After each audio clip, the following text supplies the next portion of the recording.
Imagine hiking through the almost inaccessible valleys of Afghanistan, places no road reaches, and suddenly meeting people who look like they stepped out of another world.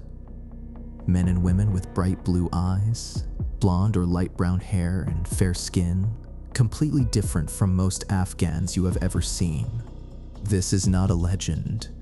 Deep in the remote valleys of Nooristan province lives a people who say they are the children of Iskander, Alexander the Great.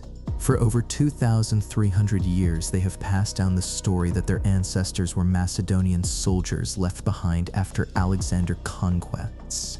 Today, modern genetics, archaeology, and linguistics are beginning to reveal whether this incredible oral tradition could actually be true. In 330 to 329 BCE, after defeating the Persian Achaemenid Empire, Alexander the Great pushed eastward toward India. To get there, he had to cross the mountainous land we now call Afghanistan, known in antiquity as Bactria and the Hindu Kush region. He arrived with an army of more than 40,000 men, many of whom had been away from home for years. Ancient Greek historians such as Arrian and Plutarch write that Alexander faced fierce resistance in the region later called Kafiristan, today Nooristan. After heavy fighting, Alexander established garrisons and left thousands of Greek and Macedonian troops behind. Some wounded, some exhausted, some simply unwilling to march further. When Alexander died in Babylon in 323 BCE, most of these men never returned home. They married local women, settled in the fertile mountain valleys, and over generations blended with the native population while keeping some of their traditions alive.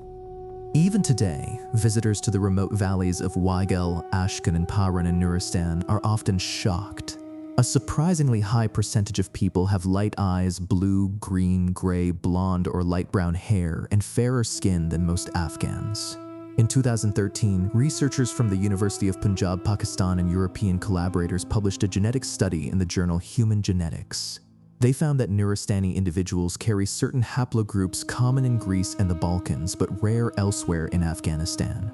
A 2016 study by the University of Copenhagen and Pakistani geneticists estimated that 15–20% of the Nooristani gene pool shows affinity with Mediterranean and Balkan populations, consistent with mixing that happened roughly 2,000 to 2,500 years ago, exactly the time of Alexander campaign.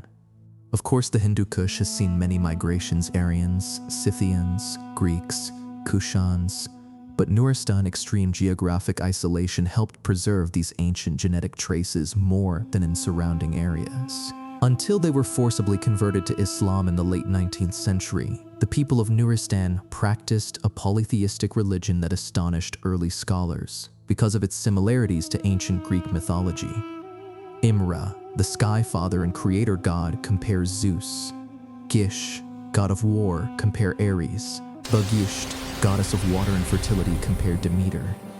Ceremonies, wooden temples with pillars called Ketsana, athletic contests celebrating victory, and the ritual drinking of wine all reminded scholars of ancient Greek practices.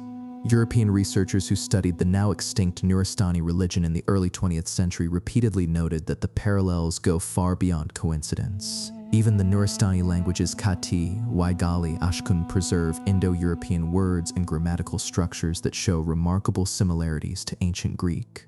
Nooristan remains one of the most isolated provinces of Afghanistan. Many villages are still reachable only after several days of walking. This isolation has allowed the Nooristani people to keep many ancient traditions alive, even after their conversion to Islam. Unique wooden architecture with intricately carved pillars and motifs, distinct languages found nowhere else, world-famous wood carving art, oral stories that still speak proudly of their ancestor Iskander. Elders in the valleys will tell you without hesitation, our blue eyes and light hair come from Alexander's soldiers. Recent discoveries continue to fuel the debate. Greek-style pottery and Greco-Bactrian coins found in Nooristani valleys. More detailed DNA studies confirming low but significant European Balkan ancestry. Linguistic research documenting dozens of Greek-looking words in Nooristani languages. Most scholars now agree that Greek Macedonian soldiers and settlers did live in the region for centuries after Alexander. Whether today Nooristanis are their direct descendants is impossible to prove with 100% certainty, but the genetic, archaeological, linguistic, and cultural evidence all point in the same direction. Nooristan remains one of the most mysterious places on Earth, a land where steep valleys and centuries of isolation preserved traces of an ancient encounter between East and West. Are the fair-skinned, blue-eyed people of these remote Afghan valleys truly the last descendants of Alexander the Great's soldiers, stranded 2,300 years ago? Absolute proof may forever elude us, but the story written in their genes, their language, their old temples, and their proud oral traditions is one of the most fascinating chapters in human history. In Nooristan, time really does seem to have stopped.